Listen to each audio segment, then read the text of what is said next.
Número 7. El sufrimiento.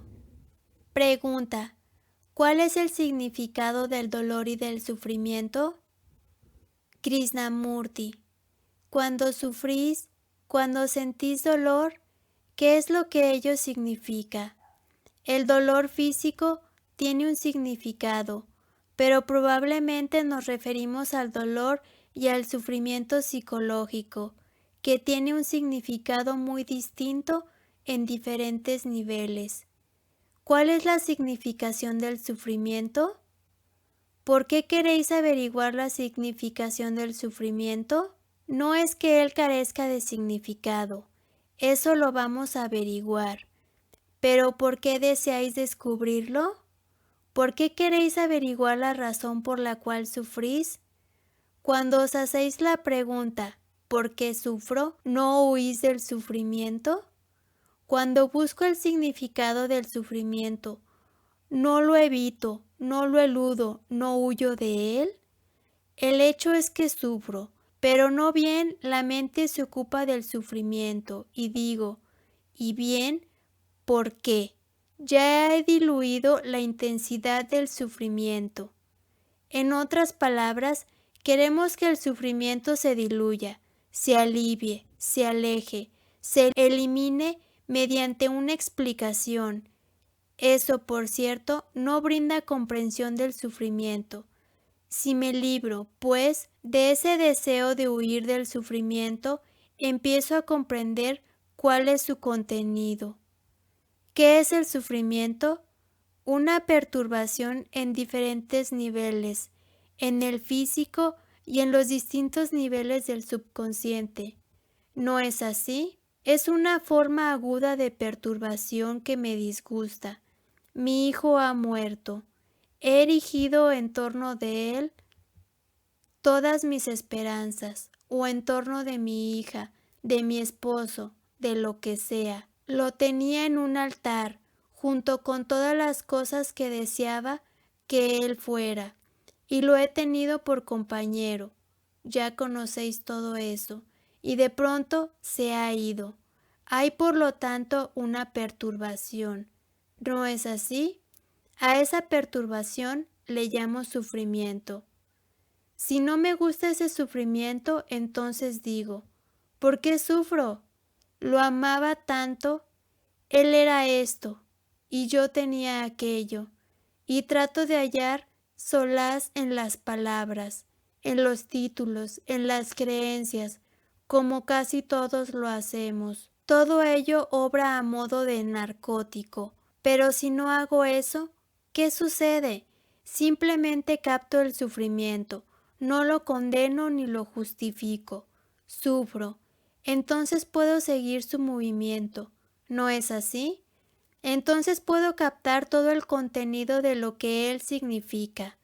Sigo en el sentido de tratar de comprender alguna cosa. ¿Qué significa, pues? ¿Qué es lo que sufre? No se trata de saber por qué hay sufrimiento, ni cuál es la causa del sufrimiento, sino qué es lo que realmente ocurre. No sé si veis la diferencia. Simplemente capto el sufrimiento no como cosa distinta de mí, no como un observador que observa el sufrimiento, sino que éste forma parte de mí mismo, es decir, la totalidad de mí mismo sufre. Entonces puedo seguir su movimiento, ver a dónde conduce. Si hago esto, es seguro que el dolor me revela su sentido. ¿No es así? Entonces veo que he puesto énfasis en mí mismo, no en la persona a quien amo. Esa persona servía para ocultarme de mi propia miseria, mi vacío, mi soledad. Como yo no soy algo, esperaba que él lo fuese. Eso ya terminó. Estoy abandonado, perdido, vacío, solo. Sin él o ella, nada soy. Por eso lloro. No es que se haya ido, es que estoy abandonado. Estoy vacío, solo. Es muy difícil llegar a ese punto, ¿verdad? Es muy difícil darse cuenta realmente estoy solo, vacío. ¿Y cómo he de librarme de esa soledad? Lo cual es otra forma de huida. Es difícil ser consciente de ese vacío, mantenerse en él, ver su movimiento. Esto lo tomo tan solo como un ejemplo. Así gradualmente, si dejo que el sufrimiento se manifieste y revele su significación, veo que sufro porque estoy perdido. Se me fuerza a prestar atención a algo que no quiero mirar.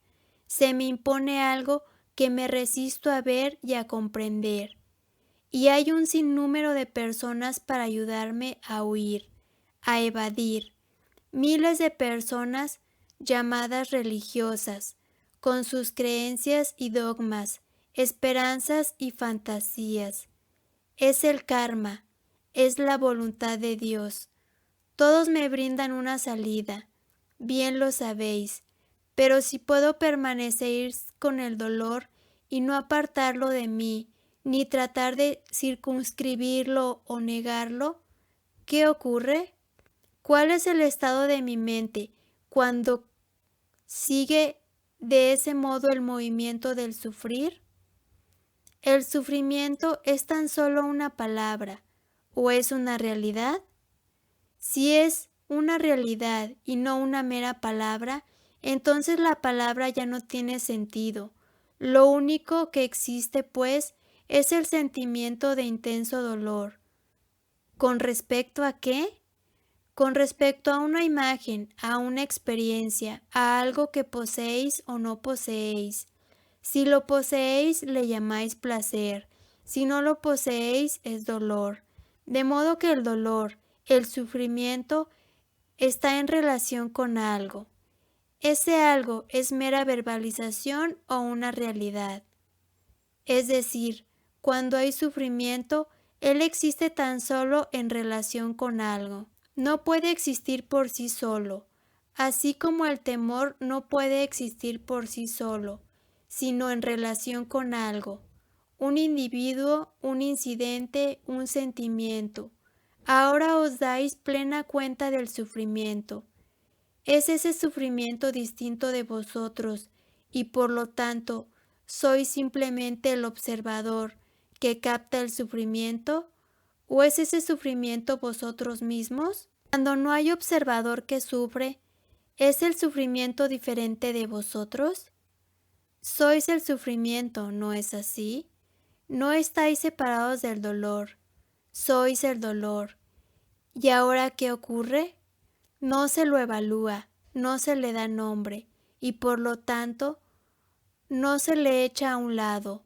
Sois ese dolor, simplemente sois ese sentimiento, esa sensación de agonía. Entonces, cuando sois eso, ¿qué sucede? Cuando no le dais nombre, cuando no hay temor a su respecto, ¿hay relación entre el centro, el yo y el sufrimiento? Si el centro está en relación con él, entonces le teme. Entonces tiene que actuar y hacer algo a su respecto. Pero si el centro es dolor, ¿qué hacéis? No hay nada que hacer, ¿verdad? Si sois dolor y no lo aceptáis, ni lo evaluáis, ni lo hacéis a un lado, si sois esa cosa, ¿qué ocurre? ¿Decís entonces que sufrís? Ha ocurrido, por cierto, una transformación fundamental. Entonces ya no existe el yo sufro, porque no hay centro que sufra, y el centro sufre porque nunca hemos examinado lo que es el centro. Solo vivimos de palabra en palabra, de reacción en reacción. Jamás decimos, veamos qué cosa es esa que sufre. Y no lo podéis ver por coacción, por disciplina. Habéis de mirar con interés, con espontánea comprensión. Entonces veréis que lo que llamamos sufrimiento, dolor, eso que evitamos, así como la disciplina, todo se ha desvanecido. Si en mi relación con el sentimiento no lo considero como algo separado de mí, no hay problema. Si lo considero como algo aparte de mí, sí hay problema. Mientras tanto, el sufrimiento como algo fuera de mí, sufro porque he perdido mi hermano, porque no tengo dinero, por esto, por aquello.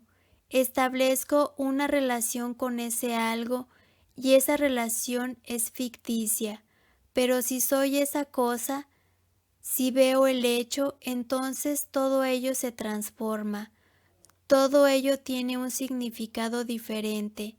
Entonces hay completa atención, atención integrada, y aquello que se considera en su totalidad se comprende y se disuelve, y así no hay temor, y por lo tanto la palabra sufrimiento resulta inexistente.